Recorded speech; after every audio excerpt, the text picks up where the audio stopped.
Hope against hope. Of course, I was suspended from school after I smashed Mr. P in the face, even though it was a complete accident. Okay, so it wasn't exactly an accident. After all, I wanted to hit something when I threw an ancient book, but I didn't want to hit somebody, and I certainly didn't plan on breaking the nose of a mafioso math teacher. That's the first time you ever hit anything you aimed at, my big sister said. We are so disappointed, my mother said. We are so disappointed in you, my father said. My grandmother just sat in her rocking chair and cried and cried. I was ashamed. I'd never really been in trouble before. A week into my suspension, I was sitting on our front porch, thinking about stuff, contemplating, when old Mr. P walked up our driveway. He had a big bandage on his face. I'm sorry about your face, I said. I'm sorry that they suspended you, he said. I hope you know that wasn't my idea. After I smashed him in the face, I figured Mr. P wanted to hire a hitman. Well, maybe that's taking it too far. Mr. P didn't want me dead, but I don't think he would have minded if I'd been the only survivor of a plane crash that crashed into the Pacific Ocean. At the very least, I thought they were going to send me to jail. Can I sit down with you? Mr. P asked. You bet, I said. I was nervous. Why was he being so friendly? Was he planning to sneak attack on me? Maybe he was going to smash me in the nose with the calculus book, but the old guy just sat in peaceful silence for a long time. I didn't know what to do or say, so I just sat as quietly as he did. That silence got so big and real that it felt like 3 people sat on the porch. Do you know why you hit me with that book? Mr. P finally asked. It was a trick question. I knew I needed to answer correctly or he'd be mad. I hit you because I'm stupid. You're not stupid. Wrong answer. Shoot. I tried again. I didn't mean to hit you, I said. I was aiming for the wall. Were you really aiming for the wall? Dang it. He was like interrogating me. I was starting to get upset. No, I said. I wasn't aiming for anything really. Well, I was planning on hitting something, like the wall or a desk or the chalkboard. Something dead, not something alive. Alive like me or like a plant. Mr. P had 3 plants in his classroom. He talked to those green things more often than he talked to us. You do know that hitting a plant and hitting me are 2 different things, right? He asked. Yeah, I know. He smiled mysteriously. Adults are so good at smiling mysteriously. Do they go to college for that? I was getting more and more freaked out. What did he want? Mr. P, I don't mean to be rude or anything, but you're, freaking me out here. I mean, why are you here exactly? Well, I want you to know that hitting me with the book was probably the worst thing you've ever done. It doesn't matter what you intended to do. What happens is what you really did. And you broke an old man's nose. That's almost unforgivable. He was going to punish me now. He couldn't beat me up with his old man fists, but he could hurt me with his old man words.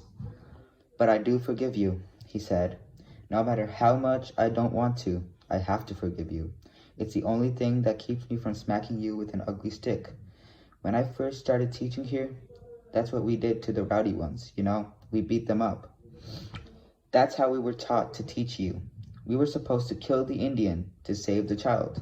You killed Indians? No, it's just a saying. I didn't really kill Indians. We were supposed to make you give up being Indian.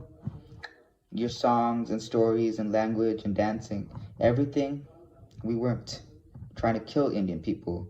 We were trying to kill Indian culture. Man, at that second, I hated Mr. P hard. I wished I had a whole dang set of encyclopedias to throw at him. I can't apologize to everybody I heard, Mr. P said, but I can apologize to you. It was so backward. I'd broken his nose, but he was trying to apologize to me. I hurt a lot of Indian kids when I was a young teacher, he said. I might have broken a few bones. All of a sudden, I realized he was confessing to me. It was a different time, Mr. P said. A bad time. Very bad. It was wrong. But I was young and stupid and full of ideas, just like you. Mr. P smiled. He smiled at me. There was a piece of lettuce stuck between his front teeth. He said, I taught your sister too. I know. She was the smartest kid I ever had. She was even smarter than you.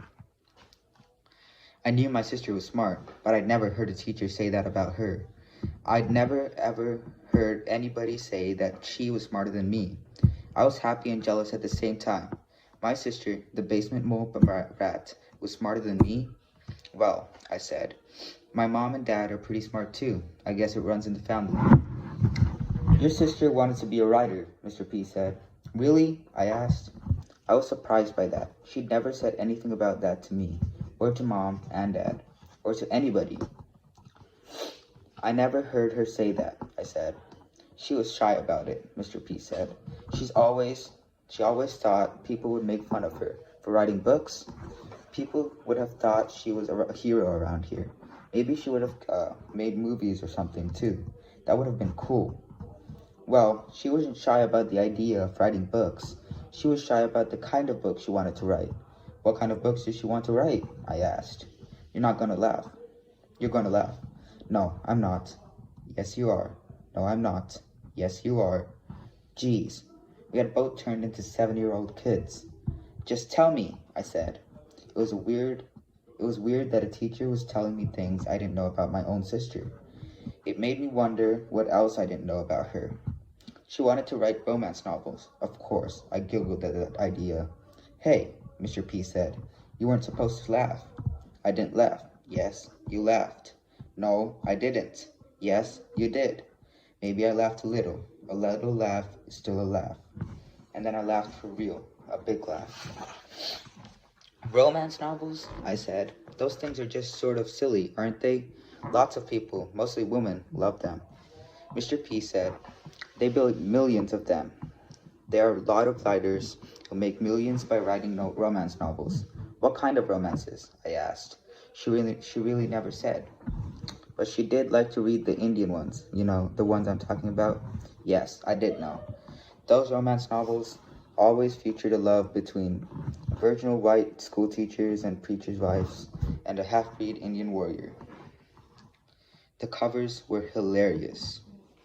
You know, I said, I don't think I ever saw my sister reading one of those. She kept them hidden, Mr. P said. Well, that is a big difference between my sister and me. I had the magazines filled with the photos of naked women.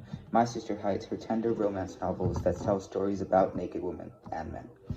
I wanted the pictures, but my sister wanted the words. I don't remember her ever writing anything, I said.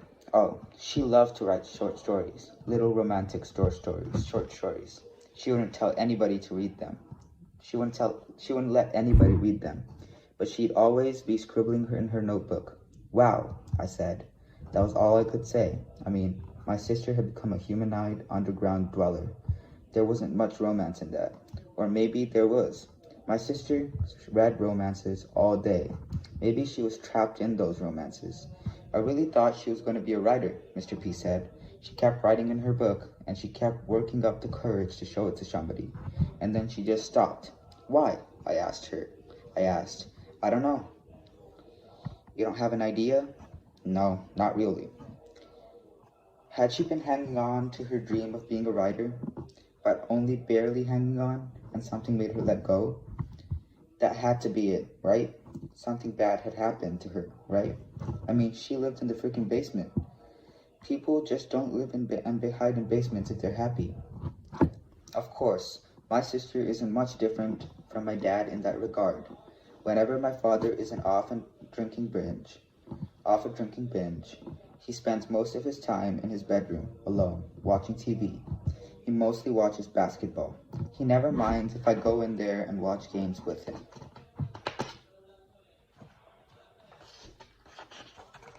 But we never talk much. We just sit there quietly and watch the games. My dad doesn't even cheer for his favorite team or players. He doesn't react much to the games at all. I suppose he's depressed. I suppose my sister is depressed. I suppose the whole family is depressed. But I still want to know exactly why my sister gave up on her dream of writing romance novels. I mean, yeah, it is kind of a silly dream. What kind of Indian writes romance novels? But it is still pretty cool. I love the thought of reading my sister books.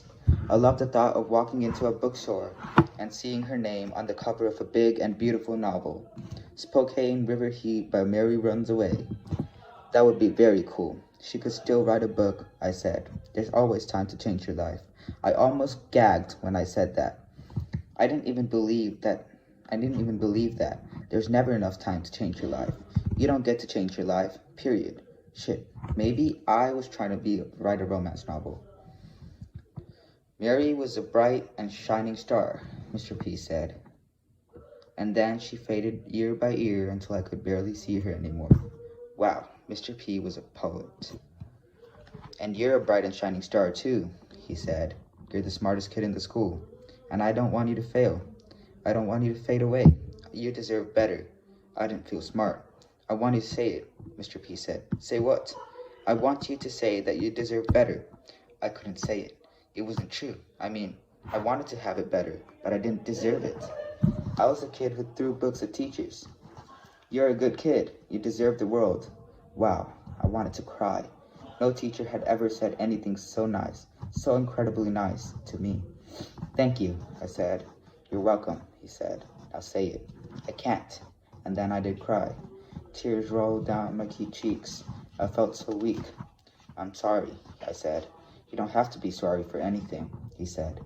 Well, you better be sorry for hitting me, but you don't have to feel bad about crying. I don't like to cry, I said. Other kids, they beat me up when I cry. Sometimes they make me cry so they can beat me up for crying. I know, he said, and we let it happen. We let them pick on you. Rowdy protects me. I know Rowdy is your best friend, but he's, Mr. P stuttered. He wasn't sure what to say or do. You know that Rowdy's dad hits him, don't you? Yeah, I said. Whenever he came to school with a black eye, Rowdy makes sure to give black eyes to two kids who picked at random.